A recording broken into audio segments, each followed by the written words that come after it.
بسم الله الرحمن الرحيم يا أيها الذين آمنوا أنفقوا مما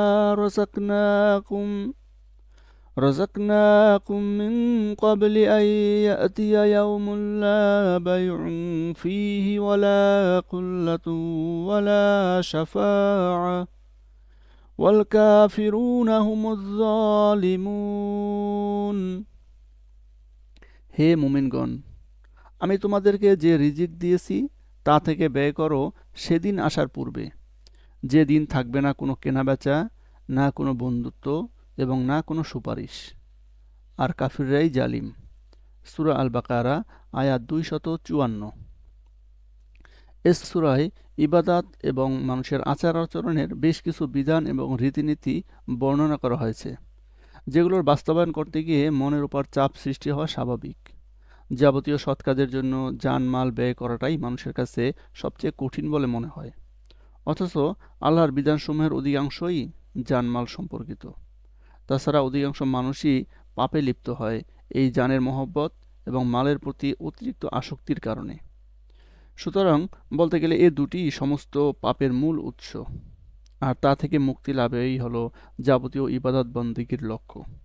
কাজেই এসব বিধিবিধান বর্ণনা করার পর যুদ্ধ এবং আল্লাহর পথে খরচের আলোচনা করাই যুক্তিযুক্ত হয়েছে।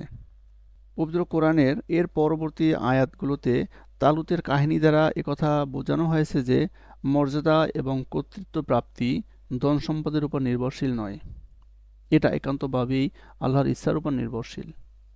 উপরন্তু যারা জানের পরোয়া না করেই আল্লাহর পথে জীবন উৎসর্গ করে, তাদের নজির এবং প্রতিফলও তালুতের কাহিনীতে বর্ণনা করা হয়েছে। অতঃপর সম্পদ আল্লাহর পথে বিলিয়ে দিয়ে জীবনের প্রকৃত সাফল্য লাভের করার উপদেশ দিয়ে বলা হয়েছে, আমি তোমাদেরকে যে জীবিকা দান করেছি তা থেকে ব্যয় করো। পবিত্র কোরআনের পরবর্তী আয়াতগুলোতে আলোচনা করা হয়েছে সম্পদ ব্যয় প্রসঙ্গে, যার অর্থ দাঁড়ায় এই যে এখনই কাজ করার সময়, পরকালে কোনো কাজ বা ক্রয় বিক্রয় চলবে না, আর বন্ধুত্বের খাতিরেও কোনো কিছু হবে না। পক্ষান্তরে যে কেউ সুপারিশ করবে তাও হবে না যতক্ষণ আল্লাহ নিজে না ছাড়বেন। এই আয়াতে আল্লাহ মুমিনদেরকে আহ্বান জানাচ্ছেন যে তাদের বৈধ উপায়ে অর্জিত সম্পদ এবং আল্লাহর প্রদত্ত নেয়ামতসমূহ থেকে আল্লাহর পথে খরচ করতে। ইসলামের দৃষ্টিতে দান করা তো একটি ইবাদত। আল্লাহর পথে খরচ করা একদিকে দারিদ্র্যের সাহায্য হয়, অন্যদিকে মানুষের আত্মিক উন্নতি ঘটায়। আল্লাহর পথে খরচ করার নির্দেশের মাধ্যমে সম্পদের প্রতি মানুষের আসক্তি দূর হয়, এটি মানুষের আত্মাকে পরিশুদ্ধ করে।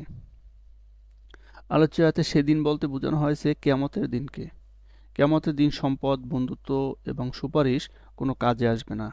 কিয়ামতের দিন কেউ তার পাপ মোচনের জন্য সম্পদ দিয়ে কিছু করতে পারবে না। ওই দিন কোনো বন্ধু-বান্ধব বা নিকটাত্মীয়ও কোনো সাহায্য করতে পারবে না। যদি কোনো সুপারিশের মাধ্যমে পাপ ক্ষমা করানোর চেষ্টা করা হয়, তাহা গ্রহণযোগ্য হবে না যদি আল্লাহ অনুমতি না দেন। সেই দিন আল্লাহর পথে খরচ এবং তার প্রতি আনুগত্যই কাজে আসবে। এই আয়াতে কাফিরদের সতর্ক করে বলা হয়েছে, যারা আল্লাহর আদেশ অমান্য করে এবং সম্পদে অহংকার করে, তারা আল্লাহর দেয়া নিয়ামত গ্রহণ করেও তা আল্লাহর পথে ব্যয় করে না। তারা আল্লাহর প্রতি কৃতজ্ঞ নয়। কাফিরগণ একদিকে নিজেদের প্রতি, অন্যদিকে সমাজের প্রতি জুলুম করে, তাই তাদেরকে আলোচ্য আয়াতে জালিম বলা হয়েছে। মুমিনদেরকে এই আয়াতের মাধ্যমে শেখানো হয়েছে সম্পদ এবং ক্ষমতা চিরস্থায়ী নয়। মুমিনদের জন্য এই আয়াত একটি সতর্কবার্তা যে কিয়ামতের দিন একমাত্র সৎকর্মই কাজে আসবে। সম্পদ মানুষের জন্য একটি পরীক্ষা। আল্লাহর দেয়া সম্পদ আল্লাহর নির্দেশ অনুযায়ী ব্যয় করতে হবে। আল্লাহর পথে খরচ করার মাধ্যমে আল্লাহর প্রতি বিশ্বাস এবং আনুগত্য বৃদ্ধি পায়। এই আয়াত মানুষকে দানের মাধ্যমে সমাজের দারিদ্র্য দূর করার শিক্ষা দেয়। দান আত্মার প্রশান্তি এবং আল্লাহর সন্তুষ্টি অর্জনের একটি মাধ্যম। দান মানুষের স্বার্থপরতা দূর করে এবং সমাজে সহানুভূতির পরিবেশ সৃষ্টি করে। এই আয়াত আমাদের শিখায় যে আমাদের সম্পদ একদিন আমাদের থেকে বঞ্চিত হয়ে যাবে। একমাত্র আল্লাহর পথে খরচ করা এবং সৎকর্মই কিয়ামতের দিনে আমাদের মুক্তির কারণ হবে। আল্লাহ আমাদের তার দেয়া নেয়ামতগুলো সঠিকভাবে ব্যবহার করার তৌফিক দান করুক।